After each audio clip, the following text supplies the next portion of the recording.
බීමතින් 7 හැවිරිදි දැරිය දූෂණය කැලයි අයකු අත්තඩංගුවට උපුටා ගැනීම. 7 හැවිරිදි පාසල් දැරියක් දූෂණය කිරීමේ සිද්ධියක් සම්බන්ධයෙන් 35 හැවිරිදි පුද්ගලයෙකු නාවලපිටිය පොලිසිය මගින් ඊයේ දහසය සැකපිට අත්තඩංගුවටගෙන තිබේ. මෙම අවාසනාවන්ත සිදුවීම වාර්තා වන්නේ නාවලපිටිය වෙස්වෝල්ඩ් වතුයායේ රිලා ගල කොටසෙනි. සැකකරු සහ වින්දිත දැරිය එම ප්‍රදේශයේම පදිංචිකරුවන් බව පොලිසිය පවසයි. පසුගිය 15 වනදා පස්වරුවේ දැරිය නිවසේ නොමැතිවීම හේතුවෙන් ඥාතීන් විසින් සිදු කළ සෝදිසියකදී ඇයව සොයාගෙන ඇත.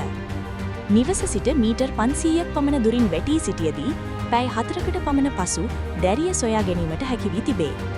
මූලික පරීක්ෂණවලද අනුව බීමත්ව සිටි සැකකරු දැරියව නිවසින් මීටර් 500ක් පමණ ඈතට රැගෙන ගොස් අපයෝජනය කර එම ස්ථානයේම දමා ගොස් ඇත.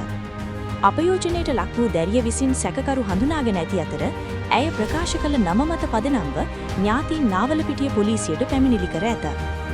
වහාම ක්‍රියාත්මක වූ පොලිසිය සැකකරු අත්අඩංගුවට ගෙන තිබේ. දැරිය ප්‍රථමයෙන් නාවලපිටිය දිස්ත්‍රික් මහා රෝහලට ඇතුළත් කළ අතර වැඩිදුර ප්‍රතිකාර සඳහා ඇයව පේරාදෙණිය ළමා රෝහල වෙත යොමු කර ඇත. ගම්පොළ කොට්ටාශ භාර සහකාර පොලිස් අධිකාරී HMD හේරත් මහතාගේ අධීක්ෂණය යටතේ නාවලපිටිය පොලිසිය ස්ථානාධිපති ප්‍රධාන පොලිස් පරීක්ෂක KM කුලතුංග මහතා ඇතුළු කණ්ඩායමක් මේ පිළිබඳව වැඩිදුර විමර්ශන පවත්වයි.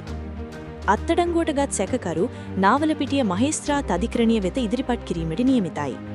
උපුටා ගැනීම අවසන්.